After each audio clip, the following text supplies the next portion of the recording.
Hello student, आप देख रहे हैं गेजन सक्सेस पॉइंट। और आज हम स्टडी करने जा रहे हैं +2 बिजनेस स्टडी का चैप्टर 3 जिसका नाम है business environment, importance and dimension. तो देखो, इसमें हमारे पहले लेक्चर के अंदर इसके फीचर्स और इम्पोर्टेंस तो हो गए। अब आज हम करेंगे इसके अंदर डायमेंशन, यानी कि इन्वायरमेंट के डायमेंशन कौन कौन से होते हैं, आयाम जिनको कहते हैं। तो इसमें जो लर्निंग ऑब्जेक्टिव है, इसके अंदर आज हमारा जो स्टडी किया जाएगा वो टॉपिक होगा व्यावसायिक वातावरण के आयाम। तो सबसे पहला टॉपिक जो है आज हम स्टडी कर रहे हैं डायमेंशन ऑफ बिजनेस इन्वायरमेंट। तो इसमें डायमेंशन होते कितनी हैं? देखो, जो हमारा डायमेंशन होते हैं वो केवल समष्टि यानी कि जो मैक्रो इन्वायरमेंट होता है उसके जो मेन घटक होते हैं उन्हीं को कहते हैं। वैसे जो हमारा मैक्रो इन्वायरमेंट होता है उसको 2 कैटेगरी के अंदर आप डिवाइड कर सकते हो। एक कैटेगरी को तो आप कह सकते हो कि इकोनॉमिक इन्वायरमेंट, और दूसरी कैटेगरी ऐसी होती है जिसको आप कहते हो कि नॉन इकोनॉमिक इन्वायरमेंट। तो अब इसके अंदर इनको हम डिटेल से स्टडी करेंगे। जैसे आगे दे रखा है हमारा राजनीतिक वातावरण, सामाजिक वातावरण और ये तकनीकी, इस तरह से इन सबको हम डिटेल में स्टडी करेंगे। तो मोटे मोटे तौर पर अगर देखें कि तो इसके डायमेंशन जो है, आयाम जो है वो 5 है। Economic environment, social, technological, political और लीगल रेगुलेटरी इन्वायरमेंट। तो आज हम इन्हीं को ही डिटेल में स्टडी करने वाले हैं और ये बहुत ही इम्पोर्टेंट टॉपिक है स्टूडेंट, इसको अच्छे ढंग से समझना और अच्छे ढंग से करना। सबसे पहला आता है हमारा इकोनॉमिक इन्वायरमेंट। इकोनॉमिक, इस इन्वायरमेंट में क्या क्या इंक्लूड किया जाता है? जैसे कि टूल किट से पता चलता है कि इसका एक देश की आर्थिक प्रणाली, इकोनॉमिक सिस्टम, इकोनॉमिक पॉलिसी और इकोनॉमिक जो कंडीशन होती है उन तीनों का क्या है, समूह है। उससे क्या बनता है, इकोनॉमिक इन्वायरमेंट बनता है। इसमें तीनों चीज़ें, इन तीनों घटक इसमें इंक्लूड होते हैं। और ये क्या करते हैं, ये तीनों मिलकर व्यवसाय के लिए खतरा भी पैदा करते हैं और अवसर भी पैदा करते हैं।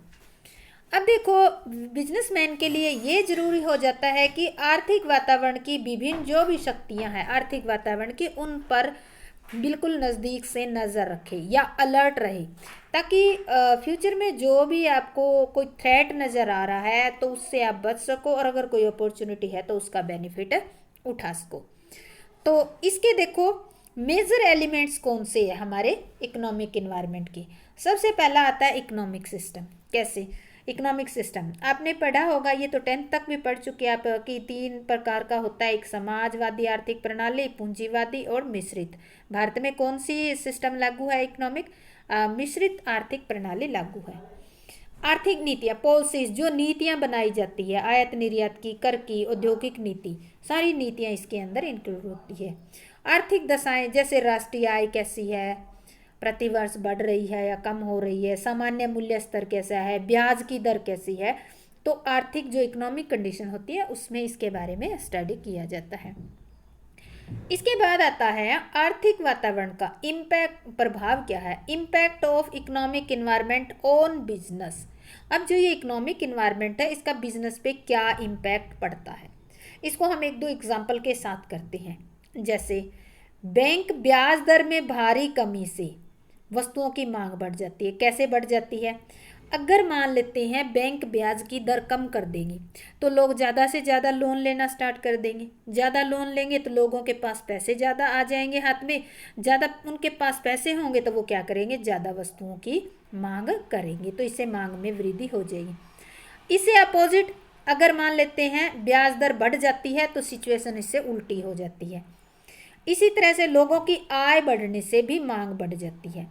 दूसरा, मुद्रास्फीति, हाई इन्फ्लेशन रेट, यानी कि जब तेजी आ जाती है तो व्यवसाय में क्या होती है, लागत में वृद्धि हो जाती है, क्योंकि जो कॉस्ट होती है, जो हमारी प्रोडक्शन करते हैं या परचेज करके वस्तुएं लाते हैं वो महंगी मिलती है, इस कारण से कॉस्ट जो है इंक्रीज हो जाती है। तो ये था हमारा इकोनॉमिक इन्वायरमेंट। इसके बाद आता है हमारा सोशल इन्वायरमेंट। सोशल, समाज से रिलेटेड जितने भी घटक होंगे वो सारे के सारे सोशल इन्वायरमेंट में इंक्लूड होते हैं। अब समाज से रिलेटेड कौन कौन से घटक होते हैं? जैसे परंपराएं, जिसको ट्रेडिशन कहते हैं, वैल्यूज़, सोशल ट्रेंड, कुछ प्रवृत्तियां होती है, फैशंस, विशेष, अपेक्षाएं और एजुकेशन का लेवल, ये सारे के सारे मिलकर क्या बनाते हैं? सोशल इन्वायरमेंट बनाते हैं। ये सभी शक्तियां भी व्यवसाय को प्रभावित करती है और व्यवसाय को इनको भी अनदेखा नहीं करना चाहिए, क्योंकि ये भी व्यवसाय पे बहुत प्रभाव डालती है। अब देखो इनमें कौन कौन से ऐसे घटक हैं जिनकी वजह से व्यवसाय पर प्रभाव पड़ता है। परंपराएं होगी।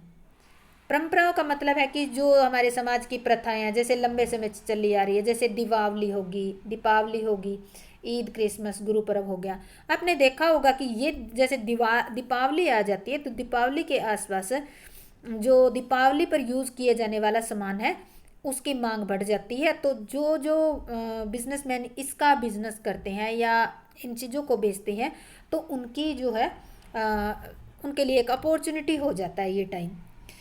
मूल्य क्या होते हैं? इनका प्रभाव उन नैतिक सिद्धांतों से है। किससे? नैतिक सिद्धांतों से जो समाज में चलित है, जैसे स्वतंत्रता, सभी का अधिकार है, सोशल जस्टिस और इक्वलिटी। थर्ड है सोशल ट्रेंड। क्या है? सामाजिक प्रवृत्तियां।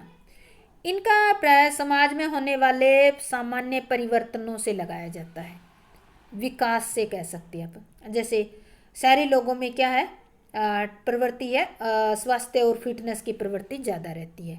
तो इस तरह से जो हमारा सामाजिक वातावरण है इसके भी कई सारे घटक हैं जो बिजनेस के लिए थ्रेट भी पैदा कर देते हैं और अपॉर्चुनिटी भी।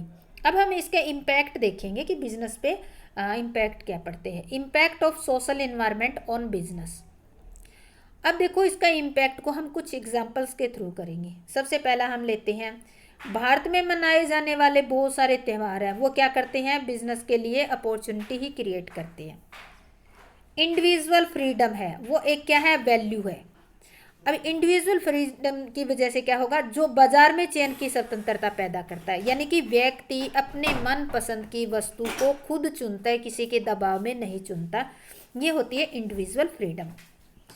सोशल जस्टिस भी एक वैल्यू है जो व्यवसाय का सामाजिक उत्तरदायित्व पैदा करता है। इक्वेलिटी के अंदर देखा होगा, वो इस बात पे जोर देती है कि अगर कोई एक उपक्रम, एक फर्म में एक जैसा काम करने वाले, चाहे वो स्त्री हो पुरुष हो, दोनों को पारिश्रमिक क्या मिलना चाहिए? बराबर मिलना चाहिए।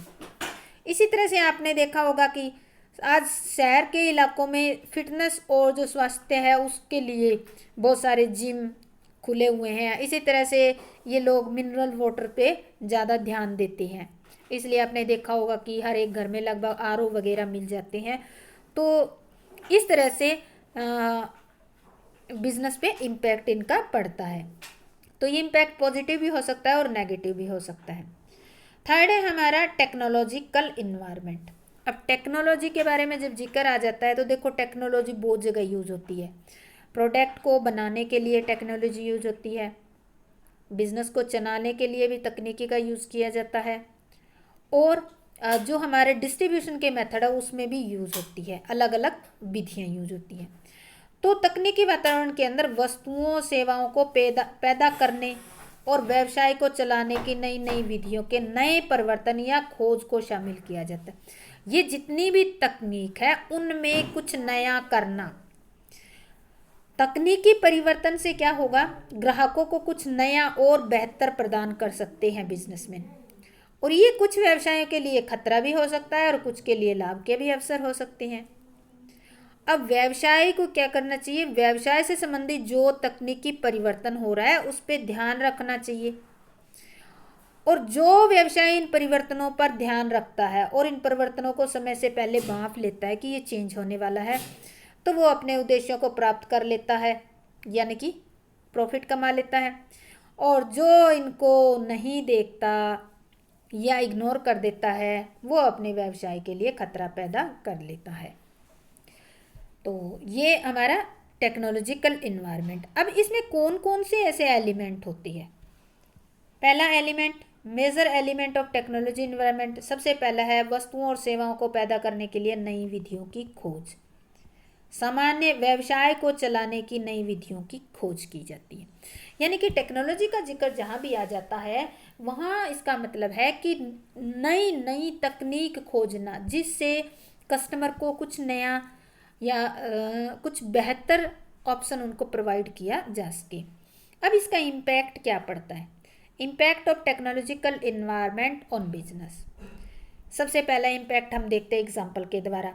बाजार में जो टेलीविज़न आ गई हैं, आने से सिनेमा और रेडियो उद्योगों पर बहुत प्रभाव पड़ा है। आजकल देखो जो एलसीडी वगैरह आ रही है, और पहले बड़े बड़े टीवी यूज़ होते थे, आज एलसीडी जो नई टेक्नोलॉजी की चीज़ आने की वजह से जो बड़े बड़े टीवी है वो क्या हो गए, फैशन से बाहर हो गए, उनको कोई भी नहीं खरीदता। और टेक्नोलॉजी भी क्या, उसमें तो कोई पीछे से चैनल आएगा वही चलेगी, इसमें तो हम पेन ड्राइव भी लगा सकते हैं, अपनी मर्जी के गाने या जो मूवी देखनी है हम पेन ड्राइव में डाल के उसमें टच करके हम देख सकते हैं। तो ये नई टेक्नोलॉजी है, पब्लिक नई टेक्नोलॉजी को ही प्रेफर करता है। दूसरा, बाजार में फोटोस्टेट की मशीनें आई हैं, उनके आने के बाद कार्बन पेपर जो है उस पर बुरा प्रभाव पड़ा है। अब लोग कार्बन पेपर लेके हाथ से कोई नहीं लिखता, सीधा फोटोस्टेट करवा लेते हैं। इसी तरह से बाजार में बनावटी धागे से बने कपड़े आ गए, तो उसकी वजह से क्या होगा, सूती कपड़े का उद्योग जो पहले हाथ से बनाकर कपड़ा उससे कपड़े बनाते थे उस पर बहुत बुरा प्रभाव पड़ा है। इसी तरह आजकल आपने देखा होगा डिजिटल वॉच आ गई, तो आजकल ट्रेडिशनल वॉच का है लगभग समाप्ति हो गई है, बहुत कम दिखती है। तो इस तरह से इसका इम्पैक्ट पड़ता है। इसके बाद आता है पॉलिटिकल इन्वायरमेंट। पॉलिटिकल इन्वायरमेंट का मतलब है कि देश में राजनीतिक दशाओं और सरकार के व्यवसाय के प्रति दृष्टिकोण से है। यानी कि इस वातावरण के अंतर्गत राजनीतिक दशाओं, जैसे देश में सामान्य स्थायित्व बना रहे, शांति बनी रहे, और सरकार का जो है व्यवसाय के प्रति क्या दृष्टिकोण है, इन सब को हम मिलाते हैं तो वो बनता है हमारा, या उसको कहते हैं पॉलिटिकल इन्वायरमेंट। इसका व्यावसायिक समुदाय पर बहुत गहरा प्रभाव पड़ता है। वो पॉजिटिव भी हो सकता है और नेगेटिव भी हो सकता है। व्यवसायियों को इसको भी लगातार देखते रहने की ज़रूरत है।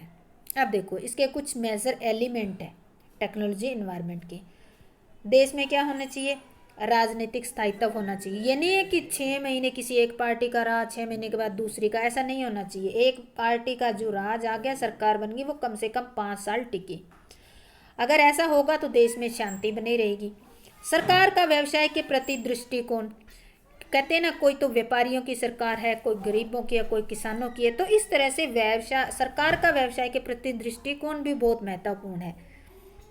सरकार का प्रकार, सरकार कई तरह की हो सकती है, एक दलीय हो सकती है, बहुदलीय सरकार भी हो सकती है। यानी कि अगर कोई एक दल सबसे बड़ी संख्या में जीत कर सामने आए तो वो एक ही दल की सरकार बनाएगी, तो वो निर्भीक होकर अपने डिसीजन ले सकती है। अगर बहुदलीय है तो सबकी माननी पड़ेगी, तो दूसरे दलों का दबाव भी होगा, तो वो डिसीजन लेने में थोड़ा सा टाइम भी लगेगा और उनको सभी की राय भी लेनी पड़ेगी। इसके बाद है राजनीतिक दलों की विचारधारा। अब आ जाती है जो राजनीतिक दल हैं उनकी विचारधाराएं, वो किसको प्रेफर करते हैं, किसान को, व्यापारी को, गरीब को, ये भी देखना जरूरी है। उसी के अकॉर्डिंग ये प्रभावित होगा। इसके बाद आता है इसमें कि इसका इम्पैक्ट क्या पड़ता है। अब इम्पैक्ट के बारे में पढ़ते हैं। इम्पैक्ट पॉलिटिकल एनवायरनमेंट का बिजनेस पे क्या पड़ता है। एग्जाम्पल लेते हैं, 1977 में जनता पार्टी की सरकार थी।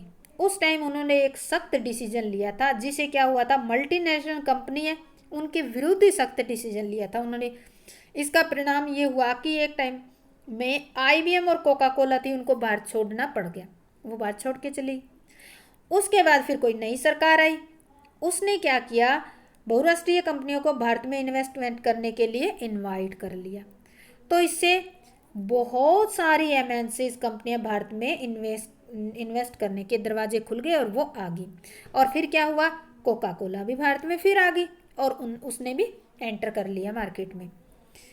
इसी पॉलिटिकल की वजह से, इन्वायरमेंट की वजह से या पॉलिटिकल इंटरेस्ट के कारण ही जो हैदराबाद है उसको साइबराबाद भी कहा जाता है, यानी कि IT सेक्टर भी कह सकती है, या इंफॉर्मेशन टेक्नोलॉजी केंद्र मान सकती हो, IT का सेंटर भी कह सकती हो। क्यों? क्योंकि जो IT से रिलेटेड बहुत सारी कंपनियां हैं वो है इसके अंदर, हैदराबाद के अंदर ही स्थापित है। तो ये हमारा था पॉलिटिकल इन्वायरमेंट। इसके बाद हमारा 5th आता है लीगल इन्वायरमेंट। अब आपको देखना है कि लीगल इन्वायरमेंट में कौन कौन से ऐसे घटक हैं जो इंक्लूड होते हैं। देखो, लीगल इन्वायरमेंट के अंदर सरकार कोई भी नियम पारित करती है, वो न्यायालयों के द्वारा फैसले, सुप्रीम कोर्ट, हाई कोर्ट, इनके द्वारा जो फैसले लिए जाते हैं, वो देश में केंद्रीय, राज्य और स्थानीय सरकारों के स्तर पर बहुत सारे आयोग, कमीशन नियुक्त होते हैं, बहुत सारी एजेंसियां होती है, तो इनके द्वारा जो निर्णय लिए जाते हैं उन सब को मिलाकर क्या बनता है, एक लीगल इन्वायरमेंट बनता है। तो इस व्यवस्था की आवश्यकता विभिन्न व्यावसायिक क्रियाओं में पड़ती है, क्योंकि ये कोई डिसीजन किसी को प्रभावित करेगा, कोई डिसीजन किसी को, तो इस तरह से सभी व्यावसायिक क्रियाओं में जरूरत पड़ती है। जैसे क्रय विक्रय के टाइम भी औद्योगिक झगड़े हो जाए तो कौन सा कानून उनको यूज़ करना है, यानी कि किस कानून के थ्रू इनके जो डिस्प्यूट है उसका निपटारा करना है। इसी तरह व्यवसाय को संचालित करने के लिए और उसको कंट्रोल करने के लिए भी व्यावसायिक समुदाय वैधानिक ढांचे को भी अनदेखा नहीं कर सकता, क्योंकि व्यवसाय के सभी व्यवहारों पर कोई भी नहीं छूटता। लीगल इन्वायरमेंट से कोई व्यवहार नहीं छूटता, सभी व्यवहारों पर इसका पॉजिटिव इफेक्ट और नेगेटिव इफेक्ट दोनों पड़ सकते हैं। तो व्यवसायों को इस पर लगातार पैनी नज़र रखनी चाहिए। अब इसके मेजर एलिमेंट कौन कौन से हैं? मेजर एलिमेंट के अंदर इसके आते हैं सरकार के द्वारा जो अधिनियम पास किए जाते हैं, सुप्रीम कोर्ट के द्वारा या high court, state high court के द्वारा जो फैसले दिए जाते हैं, या फिर जो कमीशन या जो एजेंसियां उनके द्वारा जो डिसीजन लिए जाते हैं, वो इसके मेजर एलिमेंट है। इसके बाद आता है इनका इम्पैक्ट क्या पड़ता है इन बिजनेस पे। अब देखो, पहला इम्पैक्ट, पूंजी बाजार में पहले कंट्रोल था वो सारा, जैसे ही वो कंट्रोल हटाया तो प्राथमिक बाजार में बहुत सारे नए इश्यूज आ गए। नए इश्यूज आने की वजह से क्या हुआ, बहुत बड़ी मात्रा में कैपिटल आ गई मार्केट में। दूसरा है foreign direct investment, FDI. FDI पर पहले प्रतिबंध लगे, उसके बाद जैसे ही प्रतिबंध खुले या प्रतिबंधों में ढील दी तो बहुत सारी बहुराष्ट्रीय कंपनियां जो है उन्होंने भारत में बहुत बड़ी मात्रा में निवेश किया। तो विदेशी विनिमय भंडार में भी बहुत बड़ी मात्रा में वृद्धि हो गई है। तो इस तरह से इसके भी कई सारे इम्पैक्ट पड़ते हैं। तो इसमें डायमेंशन के अंदर हमारे 5 टाइप आते हैं, और ये अकेला एक 8 नंबर का क्वेश्चन भी आ जाता है, 4 नंबर का अकेला क्वेश्चन भी आ जाता है, जैसे explain political environment, explain legal environment, explain economic environment, इस तरह भी एक्सप्लेनेशन करने के लिए क्वेश्चन दे देते हैं। तो आपको अगर ये अच्छे ढंग से समझ आ गया है तो स्टूडेंट इसको लाइक, शेयर और सब्सक्राइब जरूर करें। जय हिंद, जय भारत।